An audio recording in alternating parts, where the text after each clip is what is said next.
My name is Ricardo Moretti. I'm 45 years old, and I've been an aircraft captain for over 20 years.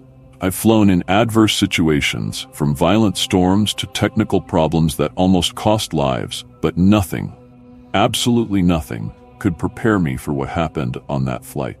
July 2023. It was an ordinary night. The Airbus A320 he was piloting was full. A night flight leaving Buenos Aires bound for Berlin. The sky was clear, and the weather forecast did not indicate any anomalies. As always, I climbed aboard with the confidence of someone who knows the sky like the back of their hand. However, little did I know that that night would change my life forever. The takeoff went smoothly, and after reaching cruising altitude, I let the co-pilot take main control while I checked the systems and went through my routine checks. The flight was stable, the crew was calm, and the passengers were beginning to relax for the next 13 hours in the air. Everything seemed to be another ordinary day at work. However, something caught my attention.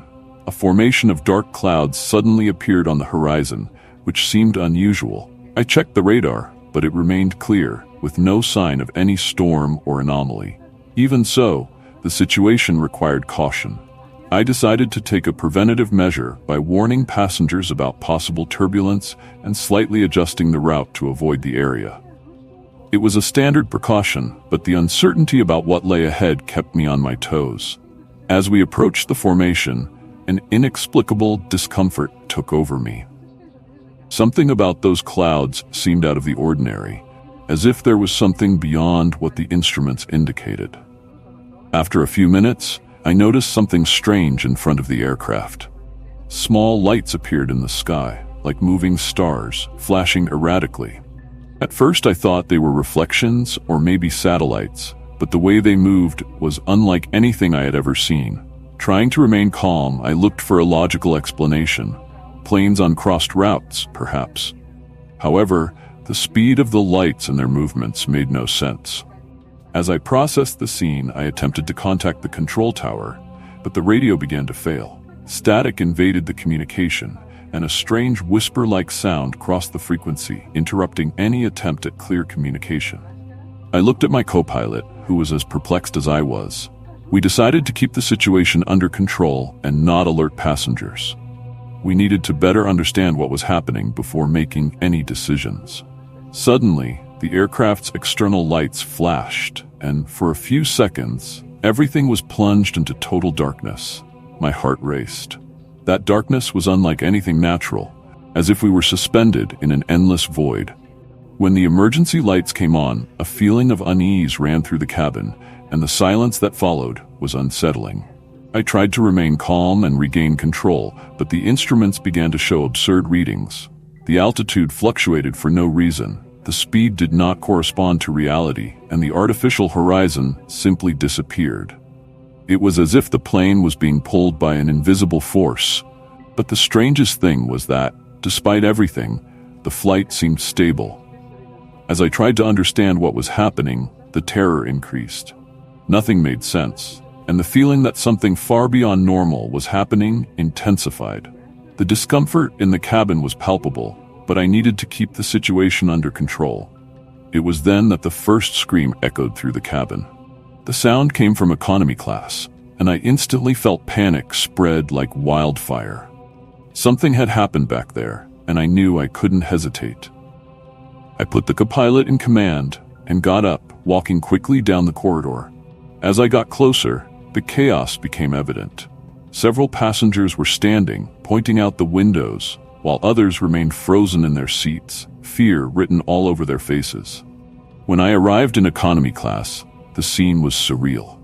People gestured frantically, murmuring among themselves in shaky voices. I approached the window, and with a shiver down my spine, I saw what everyone was talking about. The lights that we had previously seen on the horizon were now much closer, and as I looked at them better, I realized that they weren't just lights.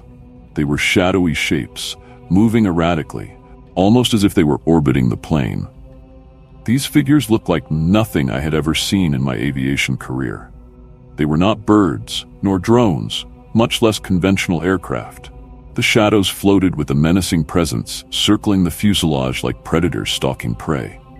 The feeling of helplessness was overwhelming, while the tension in the cabin became almost unbearable. I felt my stomach drop as I realized that whatever those shapes were, we were at their mercy. With my heart racing, I looked back at the passengers, trying to remain calm amid the growing terror. I needed to make a decision, but what do you do when you are surrounded by the unknown? I returned to the cockpit with my heart racing, feeling a palpable heaviness in the air. The co-pilot, visibly pale, turned to me with a troubled look and said that he had seen a shadow crossing the cabin corridor. He tried to dismiss it as a reflection of the outside lights, but now, with what we had seen, that explanation didn't make sense. Fear began to take root. As we tried to stabilize the aircraft and understand what was happening, we heard footsteps behind us. We turned around, but there was no one. The air turned chilly, as if an invisible presence was hovering around us. Minutes passed, and then, without warning, the entertainment system started working on its own. Screens that were previously off turned on and off randomly. Distorted images appeared, with undefined figures that seemed to be whispering something. But no matter how hard we tried to hear or understand, the words were fragmented, like echoes from another world. The discomfort in the cabin intensified with every second, and the crew seemed to be on the verge of despair. As we watched the screens, a pattern began to emerge. These were not simple technical failures. The figures on the screen seemed to stare at us as if they were aware of our presence.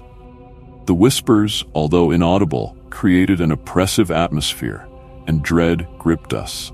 Something very wrong was happening on board, and the feeling that we were being watched, perhaps even manipulated, became impossible to ignore. It was then that the truth began to form in our minds. We were not alone. Something, or someone, had entered the plane, and whatever it was about to reveal itself. The lights flickered again, and the screams in the cabin intensified. One of the flight attendants ran up to us saying that passengers were seeing people walking down the aisles. When I got there, I saw it with my own eyes. Dark, faceless silhouettes seemed to materialize and disappear. The passengers were in panic, and despair took over everyone. There was a presence there, something that shouldn't exist in the real world. I returned to the cockpit and tried to divert the aircraft. We needed to get off immediately, but traffic control was silent. Communication with the tower had been completely interrupted. Having no choice, I decided to try an emergency landing at any nearby airport, but it felt like we were isolated from everything, trapped in a parallel reality. It was at that moment that something even stranger happened. The clock stopped. All devices on board suddenly froze in time. My navigation instruments stopped responding. The GPS indicated that we were in the middle of the ocean, even though we had been flying over South America minutes before. It was as if time had ceased to exist. The plane continued to fly, but we had no idea where we were or where we were going. The panic inside me was growing, but as captain, I knew I needed to remain calm, at least in appearance. Out of nowhere, the radio started working again, but it wasn't the voices from the control tower that we heard. They were whispers, distorted voices that seemed to speak a language I couldn't understand. The co-pilot tried to adjust the frequencies, but they were all the same. Strange voices, like laments, echoed through the cockpit. At this point, I began to question my sanity. Were they collective hallucinations? Was something manipulating our perception? Nothing made sense anymore. Passengers began to faint, and the shadows inside the aircraft became more visible. They approached us, as if they were studying our reactions, playing with our fear. The feeling of helplessness hit me with full force. With no other choice, I adjusted the route and tried to manually descend the plane, but the shadows seemed to envelop the aircraft, making every movement extremely difficult. The plane began to shake violently. It was as if something was pulling us down. Then, suddenly, everything stopped.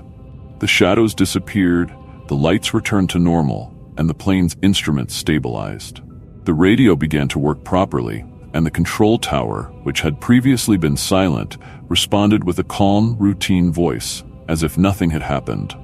We managed to land safely, but no one on the flight was ever able to explain what we saw. The passengers were traumatized but alive. When we got off the plane, I wondered if all that had really happened or if it was just a collective nightmare. To this day, no one talks about the incident. The official report claims an atmospheric anomaly, but I know the truth. It wasn't just the sky that changed that night. Something or someone was watching us, and I still feel like it wasn't the last time. And now, whenever I fly, I look at the sky with a suspicion I've never had before. Because I know there are things out there that we can't understand. And maybe one day, they will return.